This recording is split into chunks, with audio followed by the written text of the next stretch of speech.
berdiskusi mengenai isu-isu Smart ASN. Nah, untuk Smart ASN sendiri di sini kita mengambil 5 isu.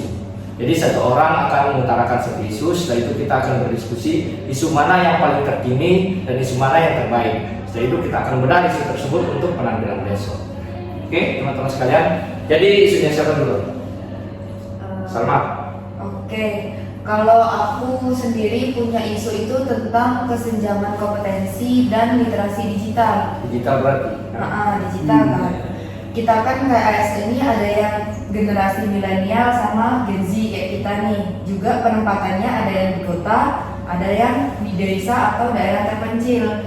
Nah, kesenjangan literasi digitalnya di sini itu kalau yang kita di kota kan kita pasti mulai digital. Bisa jadi yang di daerah-daerah terpencil itu kan dia kurang berada di daerah terpencil, maka dia memiliki tingkat literasi yang kurang baik atau tidak cukup baik dari kita yang ada di kota. Terus juga keterampilan digital yang rendah, mungkin mereka bisa jadi gagap teknologi, terus juga resisten terhadap sistem dan aplikasi baru. Lalu juga sulitnya mengadopsi budaya-budaya digital yang terbaru. Susah masuk karena mereka kurang adanya literasi. Nah, ancamannya sendiri untuk kita Smart ASN itu bisa menghambat efisiensi birokrasi, lalu juga menghambat proses transformasi digital, juga bisa jadi menyebabkan pelayanan publik itu kurang efisien, kurang prima. Kurang baik berarti. Iya, kurang baik. Menghambat perubahan maju ke depan. Jadi kita stuck. Jadi kesenjangan antara kota dan kampung itu terlihat sekali untuk digitalisasi kan. Banyak yang terjadi juga begitu. Untuk ancaman kesenjangan kompetensi dan literasi digital itu. Karena kita kan sekarang hidup di era digital. Kalau kita tidak bisa mengadopsi budaya perubahan itu, tidak akan kita maju. Itu isunya dari Salma. Kalau isunya saya sendiri sih lebih ke ancaman keamanan cyber ataupun kebocoran data. Itu kan sering terjadi, kayak kasus yang sebelumnya itu kasus siapa dulu namanya ini? Bjorka yang hacker yang viral 2024 atau 2023 itu kan, hacker Bjorka. Nah, itu sangat mengurangi namanya kepercayaan publik kan. Data-data banyak yang didapat terus dijual ke luar negeri kan. Nah, itu harus sangat ditangani oleh pemerintah, karena isu tersebut terjadi karena kayak kita ada link masuk di grup WA, terus tiba-tiba kita klik. Nah, itu data kita pasti tiba-tiba akan didapatkan oleh orang yang banyak tersebut, seperti Bjorka kemarin itu. Terus untuk isu yang terjadi terhadap ancaman Smart ASN ini pasti menimbulkan yang namanya kurangnya percaya publik kepada pemerintah kan. Karena kan apa-apa kita digitalisasi, kayak scan KTP, kartu keluarga, dan lain-lain. Lokasi saja sudah digitalisasi sekarang kan. Nah, jadi apa-apa gampang ditahu lokasinya kita. Sedangkan dosa jauh-jauh kayak AI itu saja sudah tahu siapa kita kan. Nah, jadi untuk jaringan kebocoran data ini sangat sensitif dan ancamannya publik kurang percaya kepada kita. Itu sih kalau untuk isu yang saya ambil tadi, ancaman keamanan saya itu kebocoran. Kan dari isunya aja. Baik, isu saya adalah tantangan infrastruktur dan integritas sistem. Untuk isunya sendiri, dia belum meratanya infrastruktur yang merata, lalu akses internet yang stabil dan perangkat yang memadai di bagian wilayah instansi. Selain itu, banyaknya sistem digital antar instansi yang belum terintegrasi secara optimal. Baru ancaman terhadap Smart ASN dah menghambat kolaborasi antar lembaga, lalu menimbulkan inefisiensi data. Itu karena diduplikasi data dan menciptakan ketidakadilan layanan bagi masyarakat di daerah yang infrastrukturnya masih terbatas. Jadi kesimpulannya itu tantangannya di infrastruktur struktur. Jadi kayak sama punya kan, yang di kampung dengan kota itu kan pasti berbeda kan. Iya, karena ada kesenjangan. Kesenjangan gitu. Pasti yang di kota lebih tinggi itu untuk pembangunan. Terus integrasi sistem juga kan, informasi atau apa-apa itu untuk contohnya di kampungnya misal di ujung Bualemo itu kan untuk jaringan listrik itu kan lambat kan. Jadi kesenjangan itu yang bermasalah. Kalau itu sih bisa dari Aliansa punya kan. Infrastruktur juga bisa disebabkan karena susahnya daerah itu dijangkau kan ya? Bisa sejauh tak itu geografisnya. Kondisi kata geografisnya juga ya. Jadi susah kesenjangan infrastruktur dan integrasi sistem juga kan sangat berpengaruh kan untuk smart ASN. Jadi kepercayaan publik lagi kepada kita ASN atau pemerintah setempat, karena bahasanya itu mereka pasti berpikir kita ini dibiarkan orang kota enak, kita di sini susah. Pasti begitu kan? Pasti itu. Berpikir untuk infrastruktur dan sistem smart ASN. Jadi kepercayaan publik lagi yang berpengaruh. Boleh itu. Boleh. Udah juga kan? Cuman berikutnya ada lagi. Saya ada. Asal. Oke. Kalau saya terkait perubahan budaya kerja. Udah kerja. Ya, isu yang saya ambil itu kan sekarang kan zaman digital kan. Kalau zaman dulu itu kan banyak maaf kita bilang ASN itu kerjanya santai, terus kayak Kerja santai gaji serius. jadi serius ya. Bahasa. Nah, tapi sekarang itu kan udah berbeda kan zamannya kan, udah memang apa tuh era digital kan, jadi lebih dituntut kinerja gitu kan ASN sekarang, terus pelayanannya.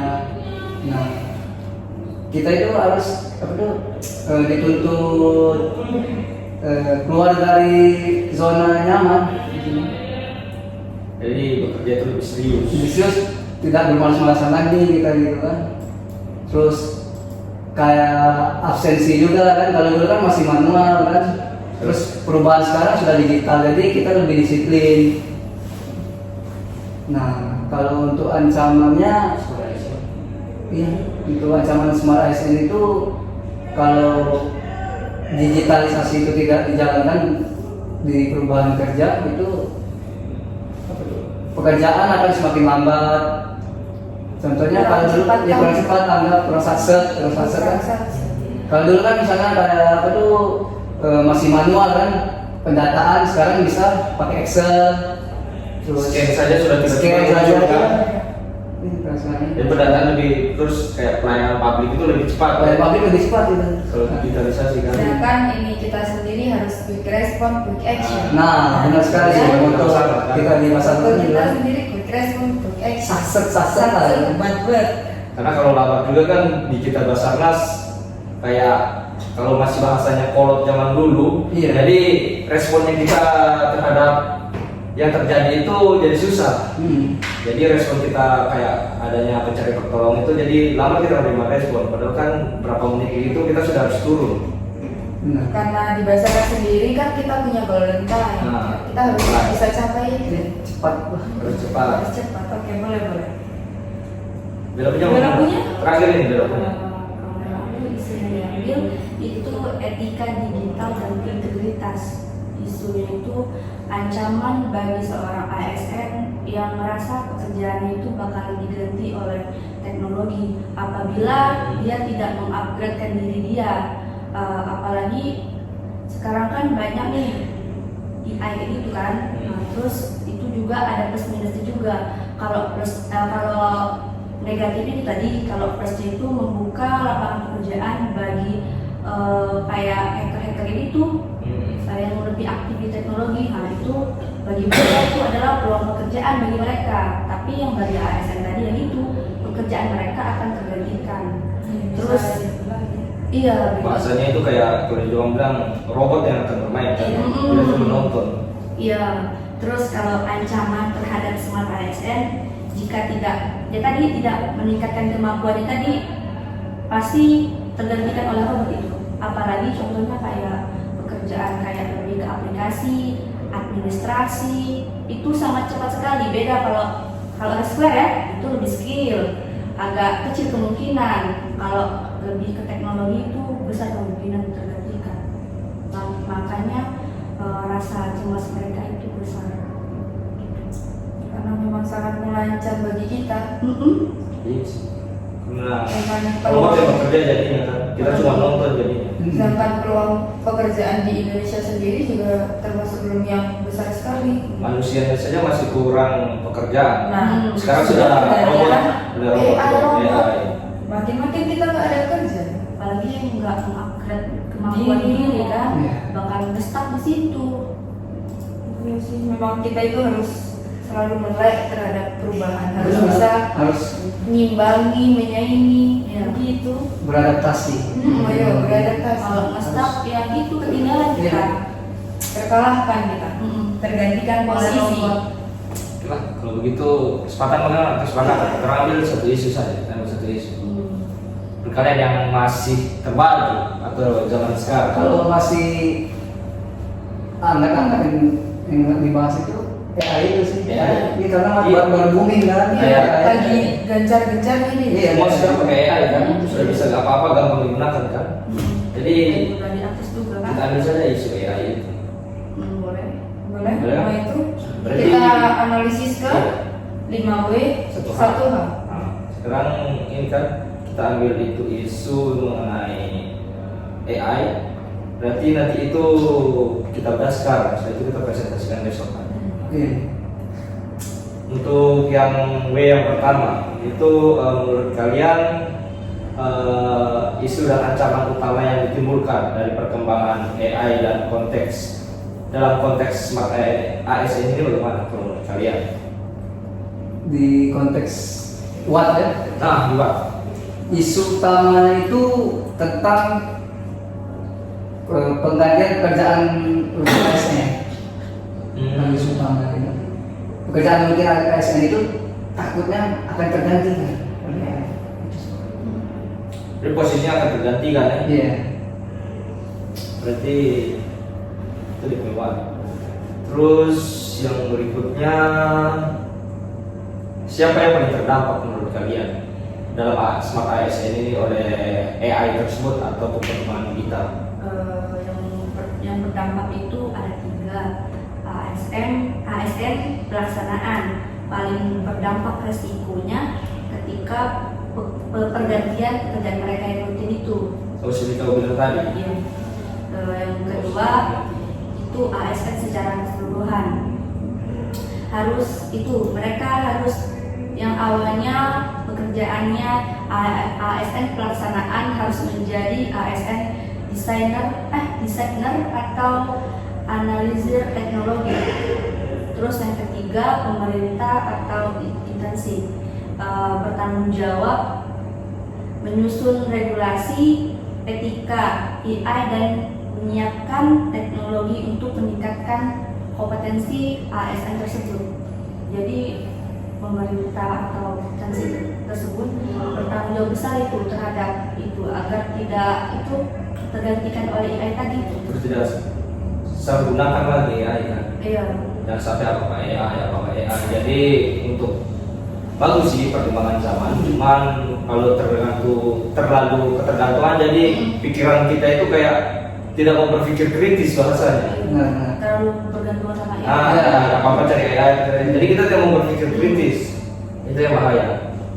Terus yang ketiga, menurut kalian, kapan ancaman ini atau pengganti peran dan penyelenggara etika ini mulai terasa mendesak?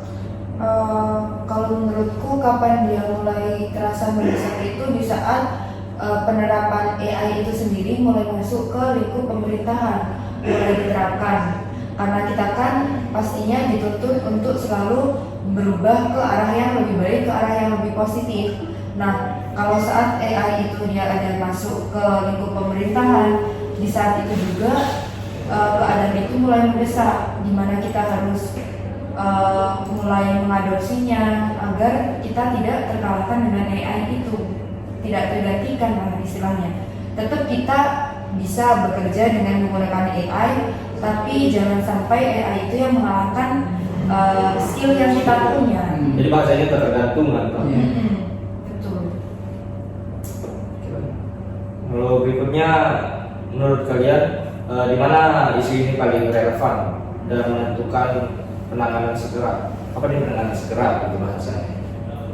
Menurut saya di mana isu ini Iya, penanganan memerlukan penanganan segera menentukan di mana? Biasanya paling sering terpakai kan di bagian instansi pemerintah seperti kata Salma tadi. Kalau tidak sekolah, kan sekolah sekarang anak-anak itu kalau ujian pasti pertanyaannya kalau bukan ChatGPT, AI box maupun Google pasti itu daripada otak mereka sendiri mereka pakai. Jadi itu akan mengubah masa depan nanti. Pasti akan kata apa tadi pergantian AI itu pasti dimulai dari jenjang pendidikan karena AI sudah mulai berasa dimulai dari 5 tahun yang lalu semenjak COVID Corona. AI mulai masuk ke dunia di mana anak-anak sekolah vakum 2 tahun, pekerjaan terhenti, jadi semua secara digital. Dari situ mulai terasa di mana AI mulai berasa menurut saya. Iya sih. Jadi orang tuh malas berpikir jadinya. Malas berpikir. Kurang baik kalau untuk Apalagi yang masih anak-anak sekolah.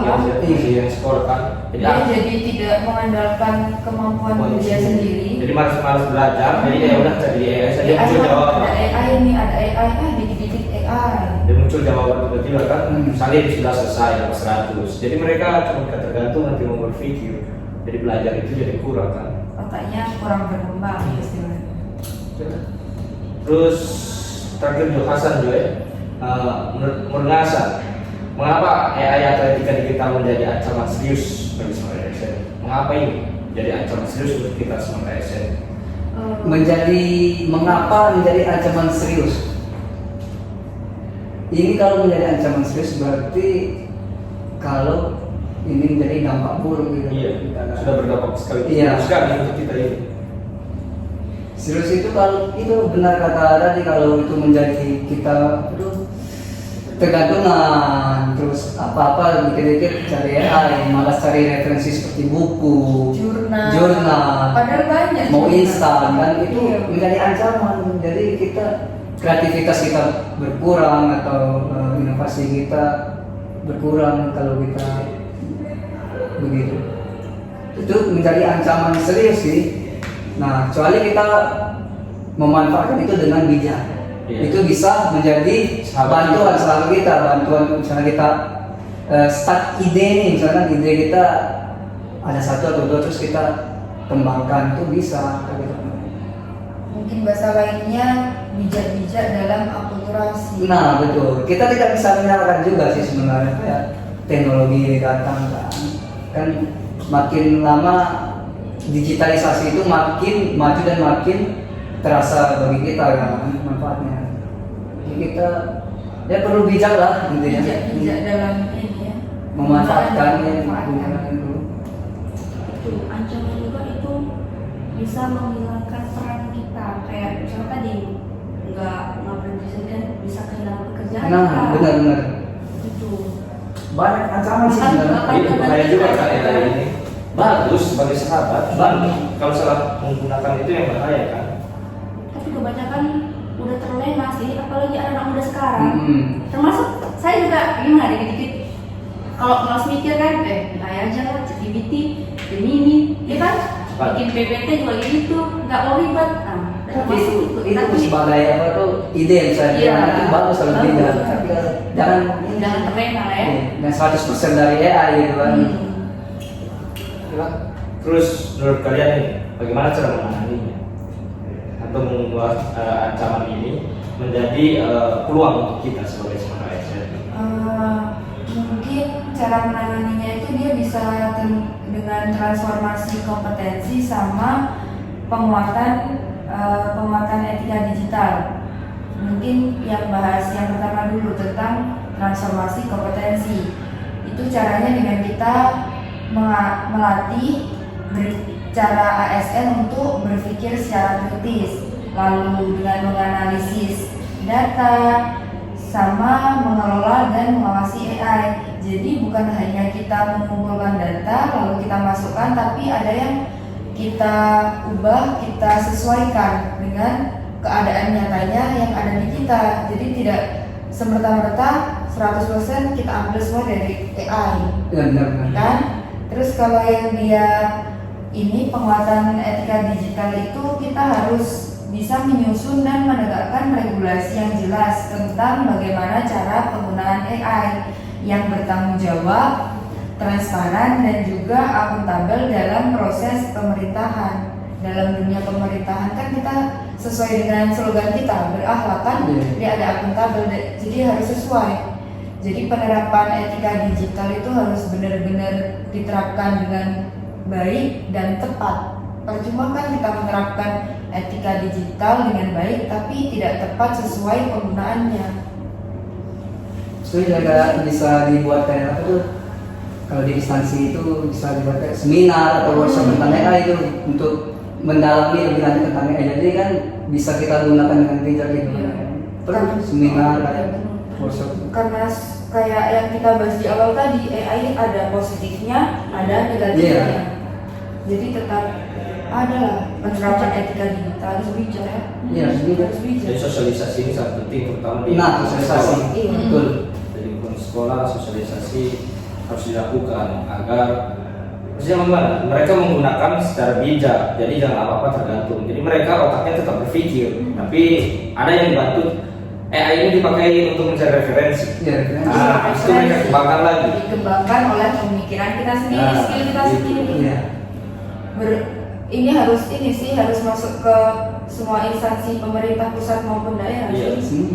Memang Biar harus- semua itu melek terhadap ini digital, benar-benar tahu bagaimana penggunaan yang baik dan benar, tepat atau tidaknya.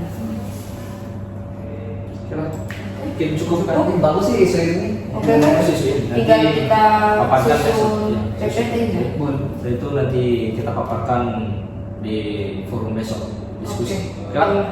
Sekian dari kami. Bye bye.